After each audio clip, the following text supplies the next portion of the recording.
उसके बाद महाराणा कुंभा द्वारा है वो 13वीं शताब्दी के अंदर है इस दुर्ग का पुनर्निर्माण करवाया गया था, और 7वीं शताब्दी के अंदर है वो यह दुर्ग बनाया गया था। जो मौर्य वंश के चित्रांगद मौर्य थे उनके द्वारा है वो 7वीं शताब्दी के अंदर इस दुर्ग का निर्माण करवाया गया था, और महाराणा कुंभा ने है वो 15वीं शताब्दी के अंदर है वो इस दुर्ग का पुनर्निर्माण करवाया था। महाराणा कुंभा द्वारा है वो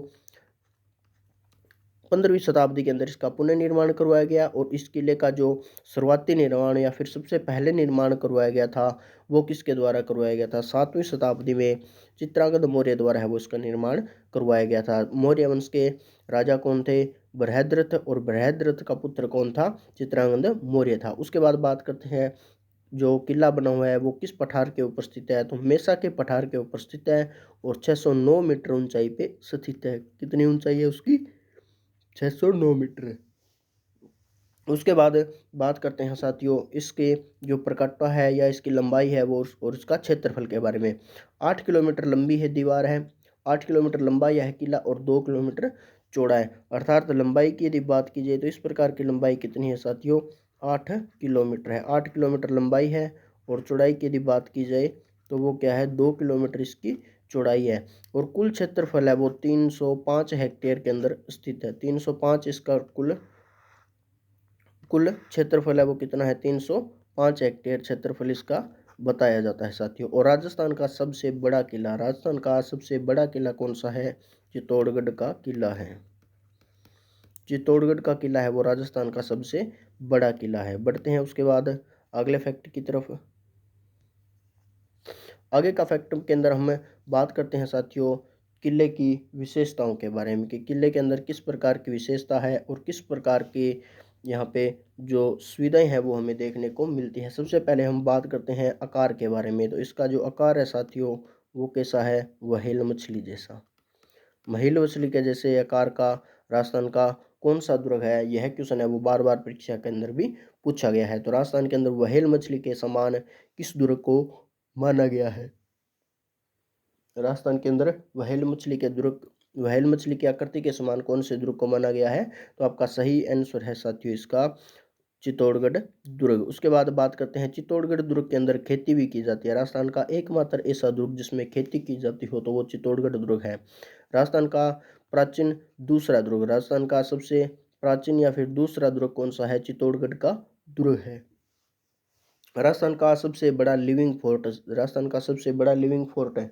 लिविंग फोर्ट का शाब्दिक अर्थ होता है साथियों कि दुर्ग के अंदर रहने की व्यवस्था हो या फिर कोई परिवार या फिर गांव उसके अंदर बसा हुआ हो। 8 किलोमीटर क्षेत्र के अंदर फैला हुआ है तो ये तो नॉर्मल सी बात है कि उसके अंदर रहने वाले भी लोग उसी दुर्ग में होंगे। तो लिविंग फोर्ट का भी एक सबसे बड़ा उदाहरण है।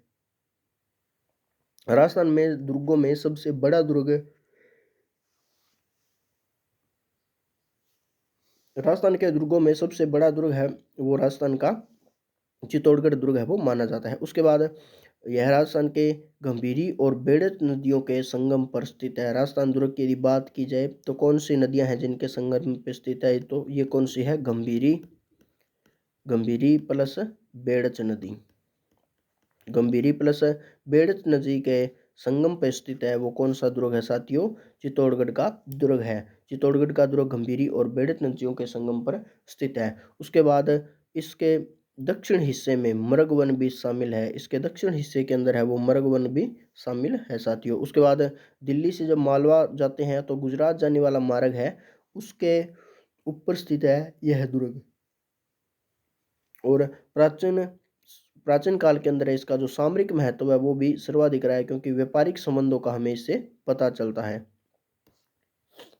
उसके बाद करते हैं, उसके बाद में आएगा साथियों किले का इतिहास। किले का इतिहास, चित्तौड़गढ़ किले का जो इतिहास है वो हमें क्या बताता है और कौन कौन से फैक्ट है जो हमें इसके बारे में पता चलता है?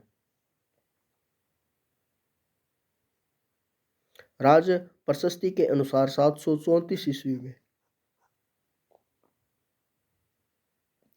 734 ईस्वी में बप्पा रावल और मौर्य वंश के अंतिम शासक मानमोरी को हराकर है वो चित्तौड़ के ऊपर अपना अधिकार स्थापित कर लिया था। तो इनका कहने का शाब्दिक अर्थ है साथियों कि राज प्रशस्ति 734 की एक प्रशस्ति है जिसके अंदर लिखा गया है कि मौर्य वंश का एक अंतिम शासक था मानमोरी, जिसको हराकर है वो बप्पा रावल ने है वो इस दुर्ग पे अपना शासन स्थापित कर लिया था। शासन स्थापित कब किया था? 734 ईस्वी के राज प्रशस्ति के अनुसार है वो मान मौर्य को हराकर चित्तौड़ पे अपना अधिकार कर लिया था। उसके बाद दशरथ शर्मा एक महान इतिहासकार हुए हैं जिनका कहना है कि दुर्ग का प्रथम विजेता रावल जेतर सिंह था। दुर्ग का प्रथम विजेता कौन था साथियों? रावल जेतर सिंह था। और चित्तौड़गढ़ का पहला हमला रावल खुमान के समय हुआ था और यह किला 9वीं शताब्दी के प्रतिहारों के अधीन रहा था। 9वीं शताब्दी में प्रतिहारों के क्या रहा था? अधीन रहा था। अधीन रहने का कारण है, अधीन रहने का अर्थ है साथियों इनके ऊपर किनका शासन रहा था? खुमान के समय है वो अफगानिस्तान के मामू मामू का 8वीं सदी के अंदर इस पे 8वीं सदी पे है वो इनका क्या होता है? आक्रमण होता है और अफगान के मामू के अधीन में यह रहा था। पहला हमला है वो किसने किया था? खुमान के समय अफगानिस्तान के मामू ने।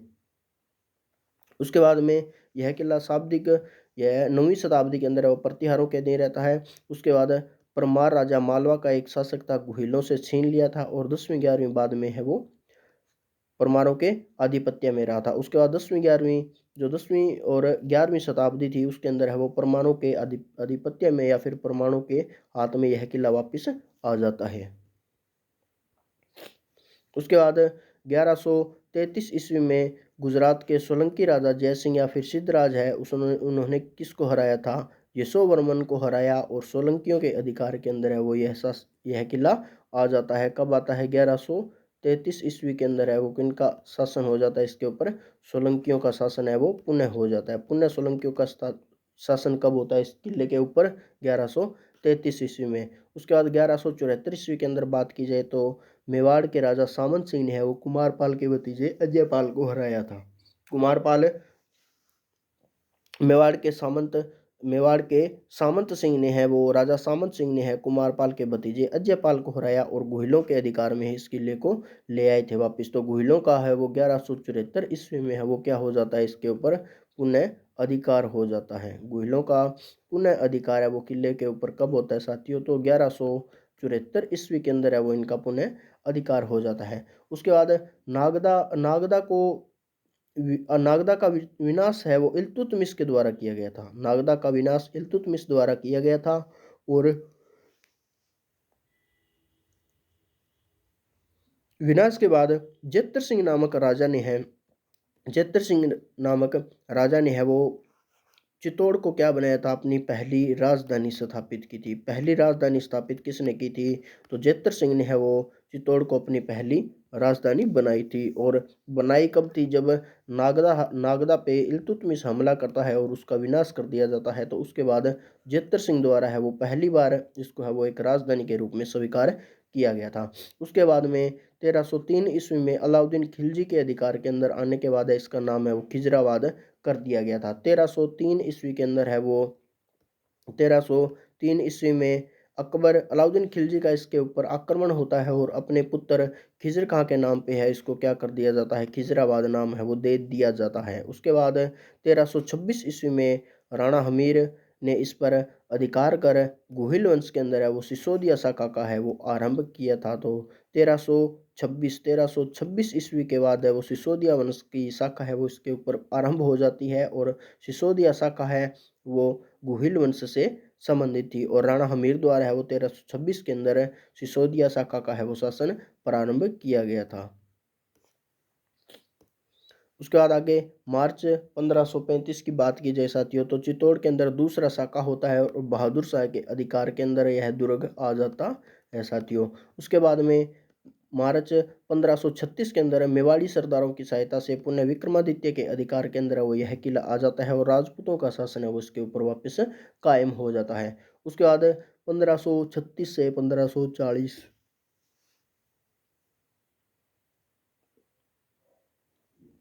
उसके बाद 1540 से 1536 से 1540 के मध्य है वो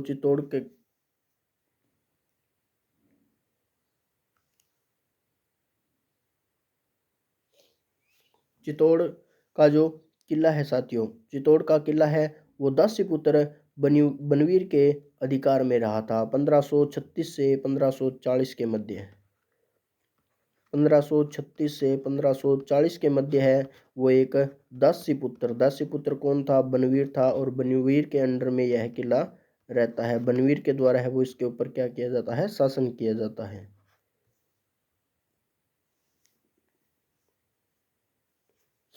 बनवीर के द्वारा है वो शासन किया जाता है। और 1540 ईस्वी में महाराणा उदय सिंह ने है इसे बनवीर से छीन लिया था। बनवीर से इसको कब छीना गया था? तो 1540 ईस्वी में महाराणा उदय सिंह ने है इसे बनवीर से छीन लिया था। और 1544 ईस्वी में शेर शाह सूरी द्वारा आक्रमण किया गया था, और उदय सिंह ने है चित्तौड़ की चाबियां है वो शेर शाह सूरी को सौंप दी थी। उसके बाद 1567 और 68 ईस्वी के अंदर चित्तौड़गढ़ के अंदर तीसरा साका होता है, और किले का हकदार कौन बन जाता है? अकबर बन जाता है। और किले पे शासन कौन करता है? फिर उसके बाद में अकबर शासन करता है।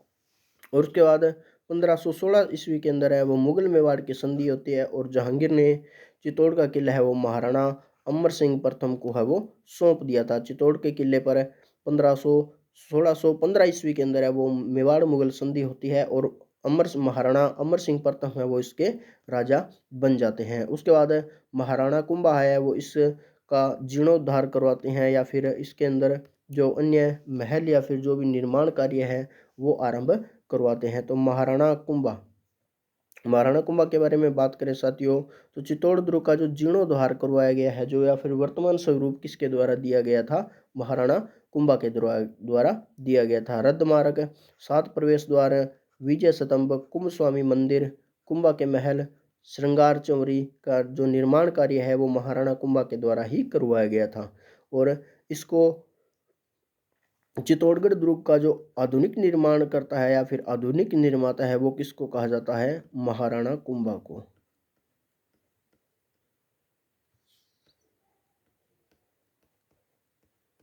महाराणा कुंभा को इसका क्या कहा जाता है? आधुनिक निर्माता कहा जाता है। उसके बाद में यहाँ के जो 7 प्रवेश द्वार बने हुए हैं वो महाराणा कुंभा ने 1433 से 1468 1433 से 1468 के मध्य है वो इन प्रवेश द्वारों का निर्माण है वो करवाया था। उसके बाद 1 नंबर पे है पांडनपोल। पांडनपोल जो प्रवेश द्वार बना हुआ है वो चित्तौड़गढ़ किले का क्या है? प्रथम प्रवेश द्वार है। तो पांडनपोल बाघ रावत सिंह का स्मारक इसके ऊपर बना हुआ है, और चित्तौड़ किले का प्रथम प्रवेश द्वार है वो कौन सा है? पांडनपोल नामक द्वार है। उसके बाद साथियों भैरव पोल की बात की जाए तो देशूरी के भैरव दास सोलंकी के नाम पे इसको रखा गया था, और 1535 के अंदर एक युद्ध होता है, और उस युद्ध के दौरान है वो भैरव दास सोलंकी की है वो मृत्यु हो जाती है, और इसी मृत्यु के दौरान या फिर उनकी याद के अंदर है वो भैरव पोल का निर्माण है वो करवाया गया था साथियों।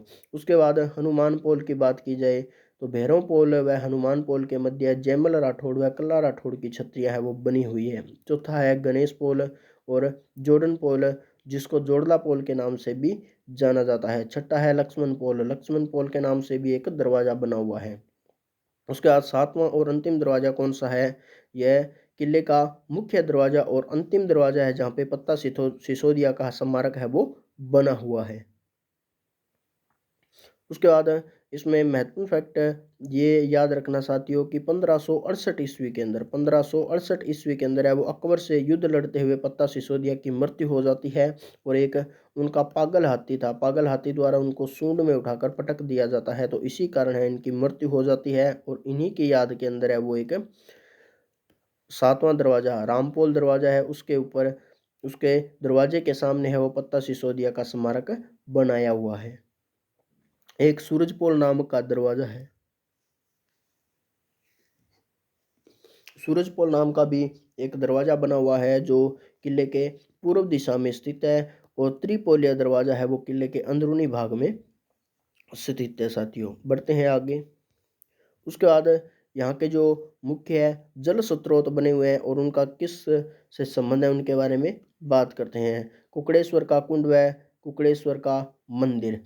किंवदंतियों के अनुसार बात की जाए तो महाभारत कालीन के जो पांडव पुत्र भीम हुए हैं उनके द्वारा या फिर उनके साथ इसका संबंध बताया जाता है। भीम के साथ इनका संबंध है वो बताया जाता है। उसके बाद बात करें रत्नेश्वर तालाब की, तो महाराणा रतन सिंह द्वारा इसका निर्माण करवाया गया और भीमलत कुंड का निर्माण है वो पांडवों में सर्वश्रेष्ठ गदाधारी भीम के द्वारा है वो इसका निर्माण करवाया गया था। चित्रांग मौर्य का निर्माण चित्रांगद मौर्य द्वारा करवाया गया था और गोमुकुंड का निर्माण है वो समीदेश्वर मंदिर के पास स्थित पवित्र कुंड स्थित है और पद्मिनी तालाब का निर्माण है वो पद्मिनी महल के पास ही बना हुआ है।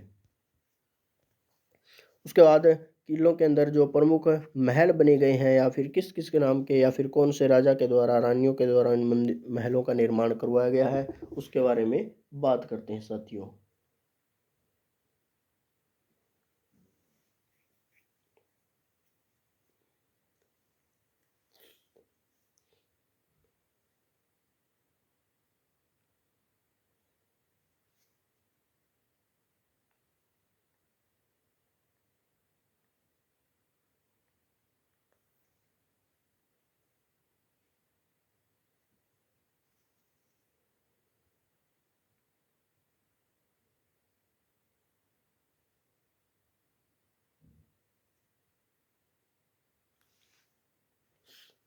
उसके बाद किले के अंदर जो प्रमुख महल है उनके बारे में बात करते हैं। कुंभा के महल के बारे में, कुंभा का महल है वो महाराणा कुंभा के द्वारा निर्मित है और कंवरपदा में ही सांगा के पुत्र का उदय सिंह का जन्म हुआ था। महाराणा कुंभा द्वारा यह निर्मित महल है और इसी के पास एक कंवरपंदा नामक क्षेत्र है या फिर कंवरपदा नामक एक स्थल है जहाँ पे राणा सांगा के पुत्र उदय सिंह का जन्म हुआ था और पन्नादह द्वारा है वो उदय सिंह की रक्षा व और चंदन के बलिदान की घटना भी इसी महल से हुई थी।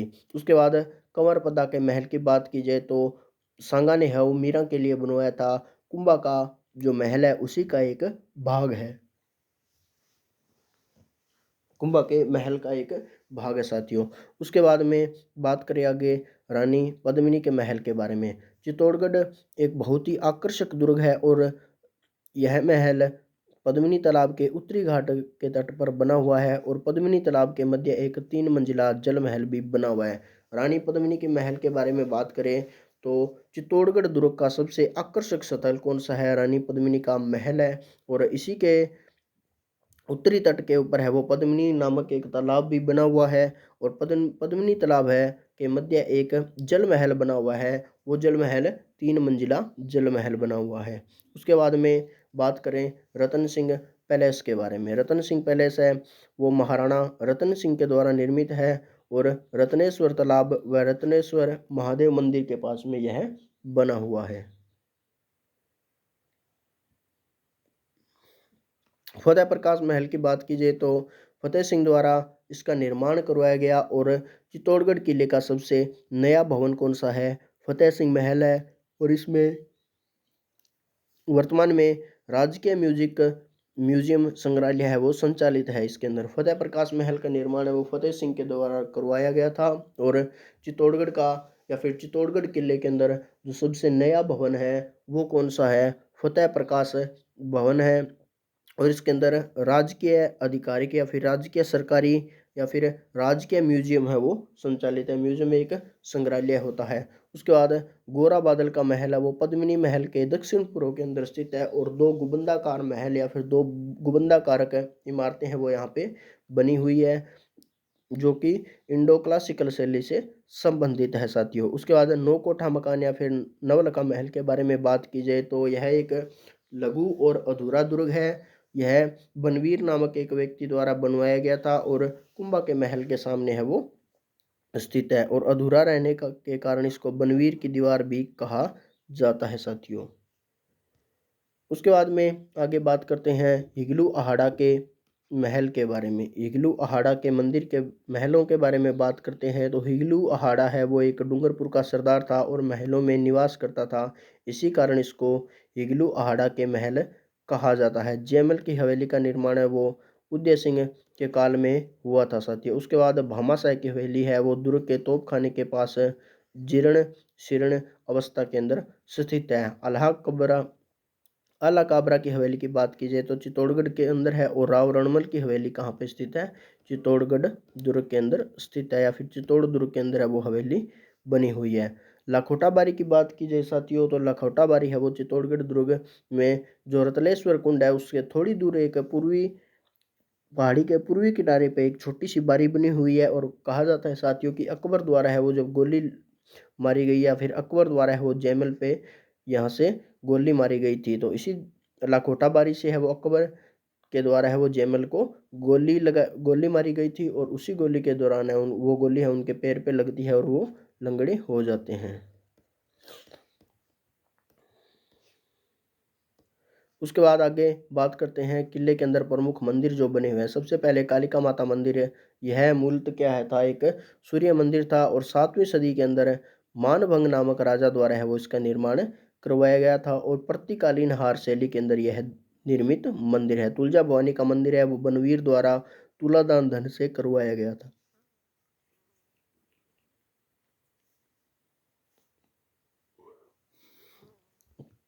तुलादान धन से करवाया गया था। तुलादान धन है उसका शाब्दिक अर्थ होता है साथियों कि अपने वजन के अनुसार, या फिर वजन के अनुसार है वो जितने भी धन से उसको तोला जाता है उसको तुलादान धन के नाम से ही जाना जाता है। किसी वस्तु के बराबर खुद के किस वजन के बराबर किसी अन्य वस्तु का तोलना है वो क्या होता है? तुलादान धन होता है। उसके बाद में समीदेश्वर मंदिर और त्रिभुवन निर्वा नारायण मंदिर और मोकल जी का मंदिर है वो चित्तौड़गढ़ दुर्ग के अंदर बना हुआ है, और दुर्ग के गोमुख कुंड के किनारे नागर शैली में यह मंदिर बना हुआ है, और राजा भोज ने है वो 1011 ईस्वी से 1055 ईस्वी के बीच में है वो इस मंदिर का निर्माण करवाया था, और पुनः निर्माण इसका महाराणा मुक्कल ने 1428 ईस्वी के अंदर इसका पुनः निर्माण करवाया, और इसको मोकल जी का मंदिर भी कहा जाता है।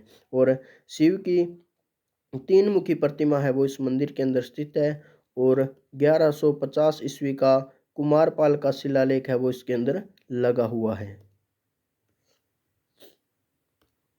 उसके बाद कुंभ स्वामी मंदिर की बात की जाए तो प्रतिहार कालीन शैली के अंदर यह मंदिर बना हुआ है। मूलतः यह भगवान शिव का मंदिर था, और बाद में इसे वैष्णव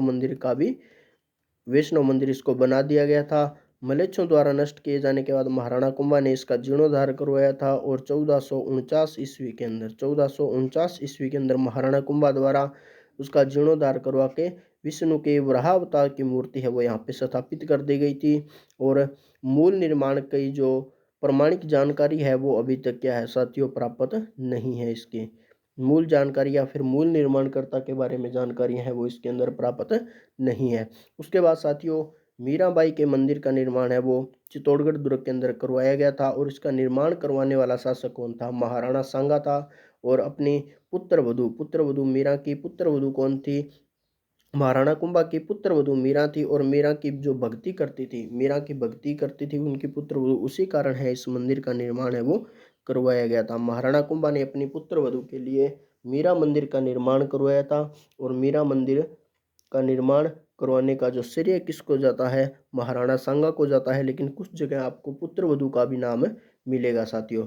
उसके बाद इसी कुंभ स्वामी मंदिर जो बना हुआ था, जो प्रतिहार कालीन शैली के अंदर चित्तौड़गढ़ के अंदर जो कुंभ स्वामी मंदिर बना हुआ है, उसी के परिसर में परिसर होता है, उसी के प्रांगण के अंदर या फिर पास या फिर नज़दीक के अंदर है वो यह मंदिर बना हुआ है साथियों। उसके बाद मंदिर के सामने है वो संत रैदास की 4 खंभों की छतरियां हैं वो भी इसी के अंदर बनी हुई है। उसके बाद में बात करते हैं श्रृंगार चौरी। श्रृंगार चौरी क्यों बनाई गई थी, और श्रृंगार चौरी है वो क्या है साथियों? तो जो महाराणा सांगा थे, महाराणा सांगा की पुत्री का विवाह होता है, और उनकी पुत्री का नाम क्या था? रमाबाई था। रमाबाई की जब शादी होती है तो उनके एक भंडारी थे या फिर कोषाध्यक्ष थे जिनका नाम क्या था? बेलका था। तो बेलका द्वारा है वो श्रृंगार चौरी नामक भवन था, और मूलतः यह क्या था? एक शांतिनाथ का जैन मंदिर था। शांतिनाथ जैन मंदिर का निर्माण करवाया था, उसका नाम क्या था? बेलका था। बेलका कौन था?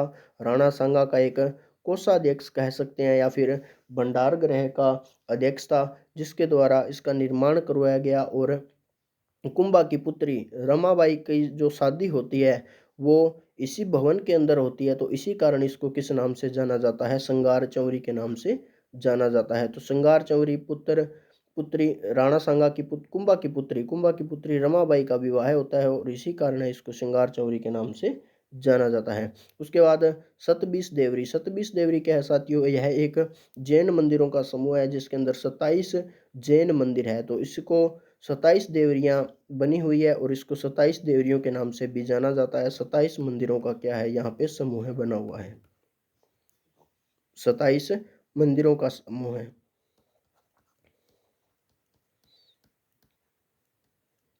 27 मंदिरों का समूह बने बने होने के कारण इसको सतबीस भी कहा जाता है। सत का अर्थ होता है 7 और 20 का होता है 20, तो 20 और 7 कितने हो गए, 27 हो गए। और 11वीं सदी का यह एक मंदिर या फिर जैन मंदिर बना हुआ है साथियों। उसके बाद में बात करते हैं नीलकंठ महादेव का मंदिर। नीलकंठ महादेव का मंदिर है, उसके बारे में कहा जाता है कि जो महाभारत काल के अंदर पांडु में सर्वश्रेष्ठ भीम हुए हैं, वो मंदिर में लगी हुई मूर्ति को है वो अपने बाजू पे बांध कर रखते थे। तो नीलकंठ महादेव के बारे में ये भी एक किंवदंती है, वो प्रचलित है कि भीम है वो अपनी बाजू के ऊपर इस महादेव की मूर्ति को बांध करके रखा करते थे। उसके बाद में हम बढ़ते हैं आगे और बात करते हैं अन्य दुर्ग और मंदिरों के बारे में। इसके अंदर अन्य इसमें जो मंदिर बना हुआ है वो है बाण माता का मंदिर। बाण माता मंदिर जो बना हुआ है साथियों, तो बाण माता कौन थी, गुहिल वंश की कुल देवी थी। गुहिल वंश की कुल देवी कौन है, बाण माता। बाण माता। उसके बाद अन्नपूर्णा या फिर बिरबड़ी माता का जो मंदिर बना हुआ है राणा हमीर द्वारा है वो उसका निर्माण करवाया गया था। राणा हमीर के द्वारा इसका निर्माण करवाया गया था। रत्नेश्वर महादेव मंदिर इसके अंदर भगवान शिव की मूर्ति लगी हुई है और राणा रतन सिंह पैलेस के बाहर है वो इसको स्थापित किया गया है। सोमदेव मंदिर की बात की जाए तो चित्तौड़गढ़ किले के अंदर है वो यह स्थित है, चित्तौड़गढ़ किले के अंदर स्थित है।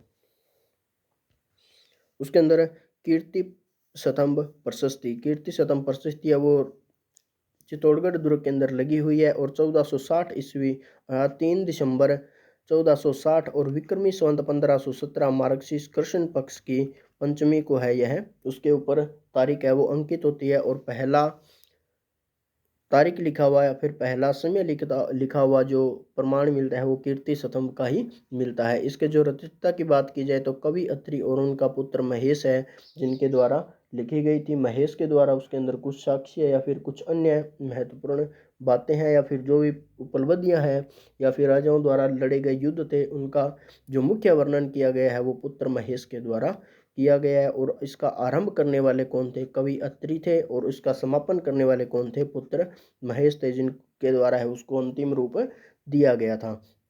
उसके बाद विजय स्तंभ की जो सबसे ऊपरी मंजिल है या फिर जो अंतिम मंजिल है उसके ऊपर यह प्रशस्ति है वो लगी हुई है और वर्तमान के अंदर इसकी 2 शिलाएं वहां पे विद्यमान है, अन्य शिलाएं हैं वो वहां पे नहीं मिलेगी साथियों। उसके बाद हमीर को इसी प्रशस्ति के अंदर विषम घाटी पंचानन कहा जाता है कि विकट परिस्थितियों के अंदर शेर के समान आक्रमण या फिर विकट परिस्थितियों में शेर की तरह आक्रमण करने वाले एक राजा की उपाधि है वो उसको दी गई है। तो राजा हमीर को है वो विषम घाटी पंचानन की उपाधि देने वाली प्रशस्ति कौन सी है, तो वो है कीर्ति स्तंभ प्रशस्ति। लिखित रूप के अंदर है वो इसके अंदर ये हमें साक्ष्य मिलते हैं साथियों। उसके बाद बात करते हैं जैन कीर्ति स्तंभ की। जैन कीर्ति स्तंभ है वो कहाँ पे है, चित्तौड़गढ़ दुर्ग के अंदर है और आदिनाथ ऋषभ देव को यह समर्पित है। उसके बाद पुरातत्व विभाग जो विभाग है या फिर जो पर्यटन विभाग है या फिर जो कीर्ति स्तंभ या फिर शिलालेखों का जहाँ पे संग्रहण किया जाता है जिसको पुरातत्व विभाग के नाम से जानते हैं, उन्हीं के अनुसार एक जैन व्यापारी था बघेरवाल जीजा और उनके पुत्र पुण्य सिंह द्वारा है वो 1301 ईस्वी के अंदर है वो इसका निर्माण करवाया गया था। और 75 फीट ऊंचा और 7 मंजिला स्तंभ है, 75 फीट ऊंचा और 7 मंजिला स्तंभ है वो यह बना हुआ है साथियों। उसके उसी के समीप यदि बात की जाए तो एक ऊंचे चबूतरे पर है वो 14वीं शताब्दी का जैन मंदिर भी बना हुआ है, जैन मंदिर भी यहाँ पे बना हुआ है साथियों। तो आज की जो चित्तौड़गढ़ की चित्तौड़गढ़ के बारे में जो महत्वपूर्ण जानकारियाँ थी वो हमने आपको प्रोवाइड कराई थी और हमें आशा है कि वीडियो आपको पसंद आई होगी। तो चलिए साथियों, आज से मैं 8 बजे आपसे फिर मुलाकात करेंगे, शाम को 8 बजे। इसी के साथ इसी क्लास को आज यहीं पे समाप्त करते हैं। जय हिंद, जय भारत।